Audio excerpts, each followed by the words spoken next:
महाप्रभु जी के परिकरी हुए मुकुंद दास। आपके लिए चैतन्य चरितामृत में वर्णन किया श्री कृष्णदास कविराज महानुभाव ने, बाई हो राज वैद्य इहे करे राज सेवा, अंतरे कृष्ण प्रेम झंकार जानी वेशे केवा। आप राजा बादशाह के राजवैद्य थे, राजवैद्य। एक बार राजा बीमार था थोड़ा, तो वैद्य जी को बुलाया कि तू चेक कर क्या असुविधा है। आप कृष्ण प्रेम में ऐसे भीगे, जब बादशाह के दरबार में पहुंचे उसको देख ही रहे थे तो देखा पंखा झलने के लिए उस समय पास में मोर पंख का प्रयोग किया जा रहा है। खास मक्खी अक्खी आ जाए तो आपने देखा होगा कई लोग मोर पंख का प्रयोग करते। श्री मुकुंद दास प्रभु ने देखा कि पास में खड़े मोर पंख का प्रयोग हो रहा है। अब ये नवज देख रहे हैं और दृष्टि पड़ी सामने कि सेवक बादशाह के पीछे मोरपंख हिला रहा है। हिलते हुए मोरपंख पर दृष्टि पड़ी। सामान्यतः व्यक्ति आंख बंद करता है, वैद्य जब नवज देखता है ऐसे आंख बंद करके ध्यान लगाता है। बादशाह ने सोचा कि ये मेरी नवज पकड़ करके ध्यान लगा रहे हैं कि मैं कितना बीमार हूं, मेरी नाड़ी कैसी चल रही है। पर जैसे ही आंख बंद करी मोर पंख को देख करके तुरंत महाराज श्री वृंदावन प्रकट हो गया हृदय में। श्री यमुना जी का दिव्य तट है। यमुना जी के दिव्य तट के ऊपर एक दिव्य वृक्ष के नीचे अष्ट सखियों ने अत्यधिक सुंदर दिव्य झूला बनाया है। श्री प्रिया प्रियतम दोनों उसके सामने बैठे हैं, दोनों झूला पर बैठे हैं और ललिता और विशाखी खूब प्रेम से झूला देकर झोंटा देकर झूला झूल रही है। सावन का समय है तो जीने जीने बादल आकर के घेर गए। बादल आए तो मोरों ने नृत्य शुरू किया। तो प्रिया जी ने ठाकुर जी को कौन ही मारी, श्याम सुंदर देखो ये मोर कितना सुंदर नृत्य करते। अब ठाकुर जी को मन ही मन में पीड़ा हुई कि वैसे तो प्रिया जी का ध्यान मेरे पर रहना चाहिए, पर ये प्रिया जी मुझे छोड़ करके इन मोरों को देख रही हैं। तो ठाकुर जी के मन में, हमारे व्रज में कहते, खिटपिट हुई। तो प्रिया जी बोली इसमें कौन सी बड़ी बात है, इन मोरों को तो नृत्य करना हमने सिखाया है। तो प्रिया जी बोली लाला तेने कहां से सिखायो भैया, ठाकुर तेने कहां से सिखायो। अगर तेने सिखाया तो आज प्रतिस्पर्धा हो जाए, हम भी देखें कि कौन बढ़िया नृत्य करे। ठाकुर जी बोले बिल्कुल ठीक है। तो हम मोर बने। ठाकुर जी आए, घुटनों पर बैठे, अपना हाथ ऐसे करके हिलाने लगे, मोर बनने का प्रयास करने लगे। आसपास जितने मोर थे नृत्य करते जाते। बड़ी सुंदर बात, नृत्य करते जाते तो अपने पंखों में से एक एक पंख को गिराते जाते और वो पंख हवा के द्वारा उड़ता हुआ ठाकुर जी के हाथ में फंसता हुआ कमर में बंध रही कोंदनी में जाके लगता जाता। मोर घूम रहे और उछल उछल के थोड़ी देर में ठाकुर जी के पीछे पूरे मोर पंख की झाड़ी तैयार हो गई।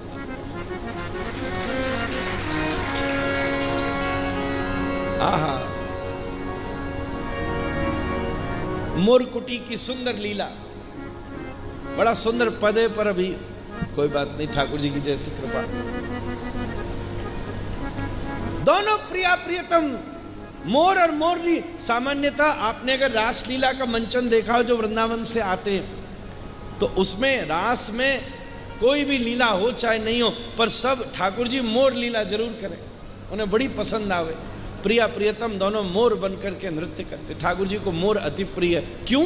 क्योंकि मोर निष्काम है और ठाकुर जी को निष्काम भक्त अति प्रिय है। जिसके हृदय में कोई कामना नहीं होती, ठाकुर जी उसके हृदय को पूरे प्रेम से भर देते हैं। सीधी बात है ना, जिस जिस ग्लास में जो भरकर लाओगे वही तो भरा जाएगा। तुमने एक कटोरी में दाल भरी हो, एक में पानी हो, एक कटोरी में सब्जी हो और थाली आगे करो, तो देने वाला देखेगा इसमें क्या है। दाल वाले में दाल भर देगा, पानी वाले में पानी भर देगा, सब्जी वाले में सब्जी भर देगा, रायता वाले में रायता भर देगा। बांटने वाले को उसी समय किसी ने बढ़िया अमरस बना के दिया, अब वो कहाँ से दे, क्योंकि सारे पात्र तो उसी समय भरे हैं। तभी एक खाली गिलास हाथ में लगा, लो इसमें अमरस ले लो। ऐसे ही जब तुम मन में कामना भरकर ला रहे हो तो ठाकुर जी कामना ही तो पूरी करेंगे। जब खाली दिल लाओगे तो पूरा दिल भर देंगे।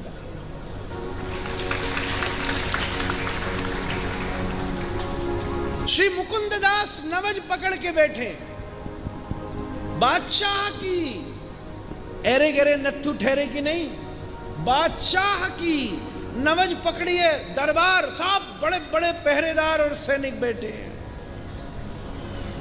थोड़ी देर हुई, आंख बंद है और बार बार आकृति करें। रानी घबरावे, कभी आंख ऐसे बनावे, कभी थोड़े थोड़े आंसू आ रहे हैं। आसपास वालों को संदेह हो रहा है, वैद्य जी काय को रो रहे हैं, क्या बादशाह सीताराम होने वाला है क्या? सब घबरा रहे हैं। थोड़ी देर में बैठे बैठे आंख बंद करते करते श्री मुकुंद दास जी ने क्या दर्शन किया। श्री ठाकुर जी घुटने के बल दोनों तरफ मोरों के चार तरफ घूम रहे हैं, घूमते घूमते घूमते घूमते मोरों से प्रतिस्पर्धा कर रहे हैं। करते करते करते करते श्री ठाकुर जी एकदम पास आए और श्री ठाकुर जी के पीछे लगा एक मयूर पुच्छ उनके कपोलों का स्पर्श कर रहा। और जैसे ही कपोलों का स्पर्श करता है, मुकुंद दास जी के शरीर में भाव, सात्विक भाव प्रकट होने लगते हैं और उसी में मूर्छित होकर के वो नीचे गिर जाते। सब लोग घबरा गए। सबने सोचा बीमार बादशाह था। बादशाह से ज्यादा बीमार तो वैद्य जी हो गए। कौन किसको ठीक करेगा? कौन किसको ठीक करेगा? सब भीड़ लग गई। पास में से और दूसरे वैद्यों को बुलाया गया। मुकुंद दास के साथ वाले वैद्य आए। क्या हुआ? गुरुजी बेहोश होकर गिर पड़े। देखे क्या करें, भूमि मूर्छे पड़े, पसीना आ रहा है, आंखों से आंसू आ रहे, शरीर कांप रहा है। आहा, ऐसा प्रतीत हुआ उसी समय मुकुंद दास जी के हाथ में ठाकुर जी के पीछे का एक मोर पुच्छ हाथ में लगा है और वो उसको हाथ में लेकर दर्शन कर रहे हैं। सात्विक भाव प्रकट हो रहे हैं। आसपास सब शिष्यों ने देखा, इनको कैसे ठीक करें, कैसे ठीक करें। तभी एक शिष्य ने पास आकर देखा इनकी सांस चल रही है कि नहीं। ऐसा करके अपने मुख को, अपने कान को सांस की ध्वनि सुनने के लिए, आयुर्वेद में श्वास की ध्वनि भी सुनी जाती है। एकदम जब पास लेकर के आया तो चौंक गया। जैसे ही आंखों को कानों के पास को, नाक के पास लाया तो बड़ी मीठी मीठी आवाज आ रही थी। क्या? राधे राधे राधे राधे राधे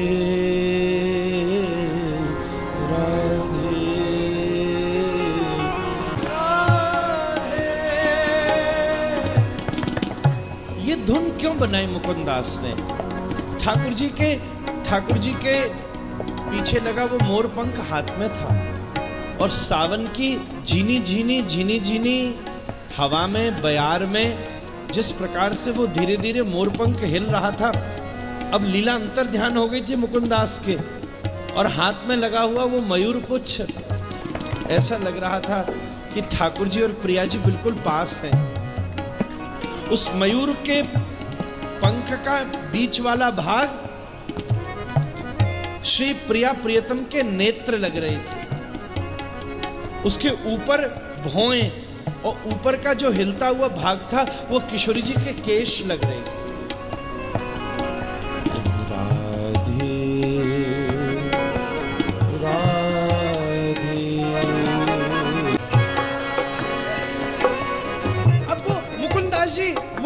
बेहोश पड़े। उनका शिष्य और वैद्य, एक जो पुत्र था गोविंद, वो पास आया गोविंद, और वो सुन रहा था। अब 5 मिनट हो गया, 10 मिनट हो गया, वो भी अपना कान बाहर नहीं लगा रहा। एक बात बताऊं, इस दुनिया में सबसे कंटीजियस ही वैष्णवता है। सबसे कंटीजियस जानते हो किस बीमारी को कहते हैं? जैसे जमाई, किसी को देख के जमाई लो, तुमको जमाई आ जाएगी। जैसे कोरोना फैला था ना, छू दे तो तुमको फैल जाएगा। इस दुनिया में सबसे कंटीजियस ही कृष्ण प्रेम है। असली कृष्ण प्रेमी से छू गए ना, तो तुम्हें भी पता नहीं चलेगा कि कहां रहेगी दुनिया।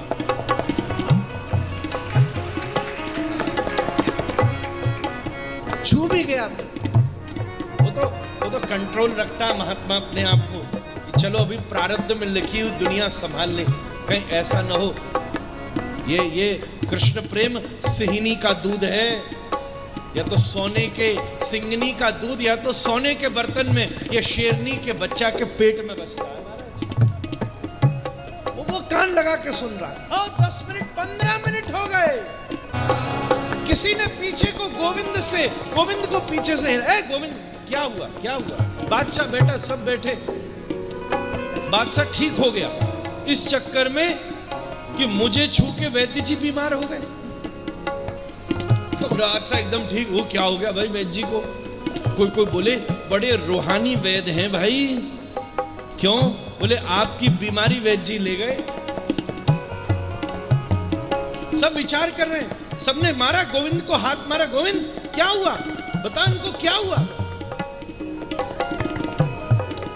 गोविंद उठा, नैनम गलदश्रुधारया वदनम गदगदरुद्धया गिरा पुलकैर्निचितं वपु कदा तव नाम ग्रहणे भविष्यति।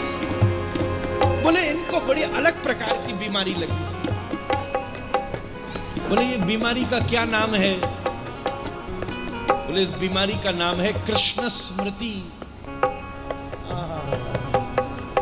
कृष्ण स्मृति, ये याद आ गई कि हम उसके हैं। बोले ये कैसी बीमारी है? बोले बात दूसरी है बादशाह, तुझे तन की बीमारी हुई है, पिताजी को मन की बीमारी हुई है। अच्छा, फिर इसकी दवाई क्या है? इसकी दवाई क्या है? बादशाह बोला हमें तो जड़ी बूटी घोल कर देते थे। बोले हमारे यहां इसकी भी जड़ी बूटी तैयार है, पर हमने नहीं बनाई है। बोले किसने बनाई है? बोले श्रीमद् भागवत ने बनाई है, व्यास ने बनाई है, पराशर ने बनाई है। ये दवाई तैयार है। बोले किसने बनाई है? बोले चैतन्य महाप्रभु ने बनाई। ये बनाई है दवाई, कौन सी है?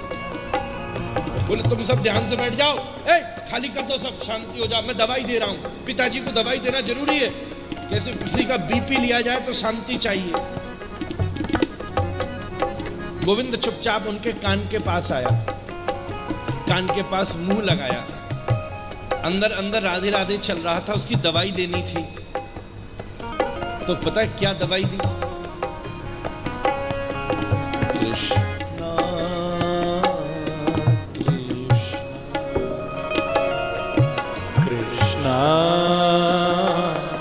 कृष्ण कृष्ण। अब जुगलबंदी चल रही है। हाँ, उनके हृदय से राधा नाम उठ रहा है, कानों से कृष्ण नाम प्रवेश कर रहा है। बड़े महाराज जी कहते राधेति नाम नव सुंदर सीत मुक्तम, कृष्णेति नाम मधुराद्भुत गाढ़ दुग्धम। जैसे अधोटा दूध होता है ना, गाढ़ा दूध, खाली पियोगे तो ताकत चाहिए पचाने के लिए। और कस्तूरी होती है ना, कस्तूरी बहुत गर्म होती है, अगर खाली फांक गए तो मर जाओगे, शरीर की गर्मी बढ़ जाएगी। तो बोले दोनों का जोड़ा क्या है? बोले अधोटे दूध में थोड़ी कस्तूरी मिला के पी लो, दोनों का विकार खत्म हो जाएगा। ऐसे ही अकेला राधा नाम पचाना हो तो कृष्ण नाम लो, अकेला कृष्ण नाम पचाना हो तो राधा नाम लो। अब अंदर से राधा नाम निकल रहा है और बाहर से कृष्ण नाम प्रवेश कर रहा है, तो अंतःकरण में सन्मिश्रण होकर संकीर्तन हो गया। क्या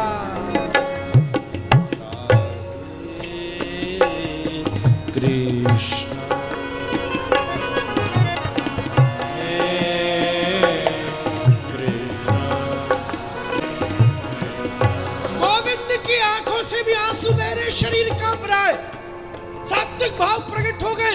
बादशाह बोला खतरनाक बीमारी है भाई, कितनी कंटीजियस। हमको छुआ, वैद्य जी को लगी, वैद्य जी को बेटा ने छुआ, वैद्य जी के बेटा को भी लगी। कान में क्या कह रहा है, आंसू बह रहे। सबने उसको हिला के पूछा गोविंद क्या हुआ? बोले चिंता मत करो, पिताजी का इलाज चल रहा है।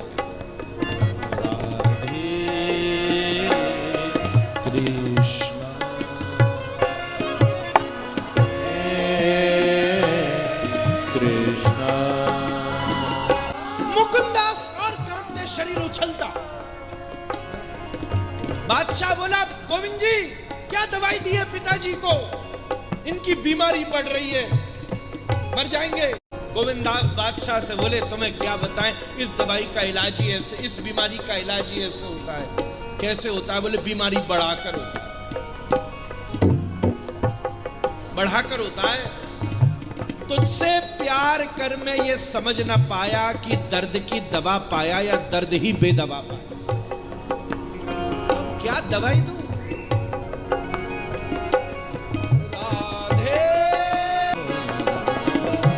राधे राधे कृष्ण। बीमारी बढ़ रही है, सब घबराए। दोनों में भाव प्रकट हुआ। इनके एक भाई मुकुंद दास, माधव दास, ये दोनों लगे, दोनों को सब बादशाह बावड़ा, ये हो क्या रहा है, ये कौन बचाएगा? हो नहीं रहा बात। उसी समय इनके एक तीसरे भाई थे, उनका नाम था नरहरि ठाकुर। 64 महंतों में आते, नाम पढ़ना ठीक से, नरहरि ठाकुर। नरहरि ठाकुर बोले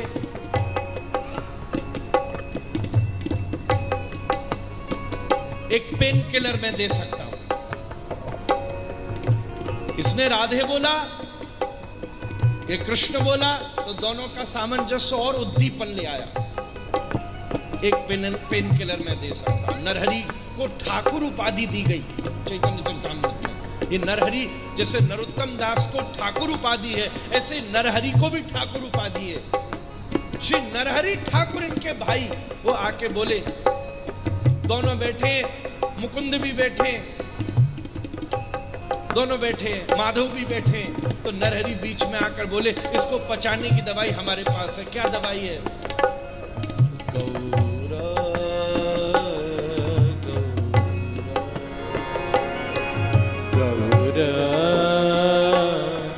गौरा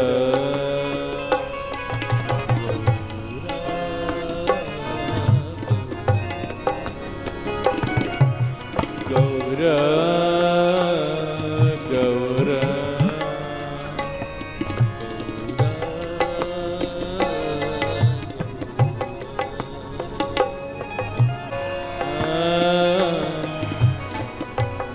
मुकुंदास के मुख से निकल रहा है राधे राधे, गोविंद के मुख से निकल रहा है कृष्ण कृष्ण, और नरहरि ठाकुर के मुख से निकल रहा है श्री चैतन्य महाप्रभु का नाम।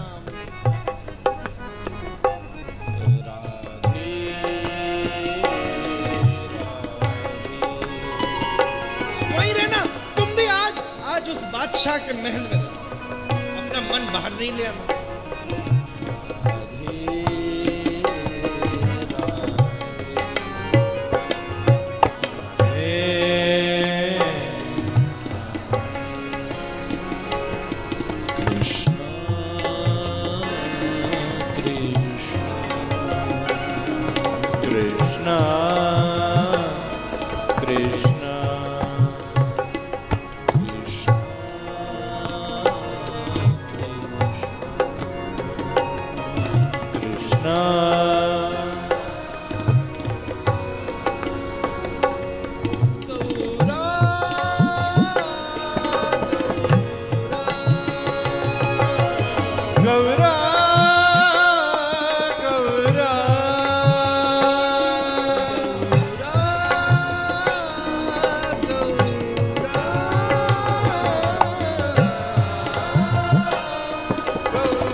राधे कृष्ण गौर राधे कृष्ण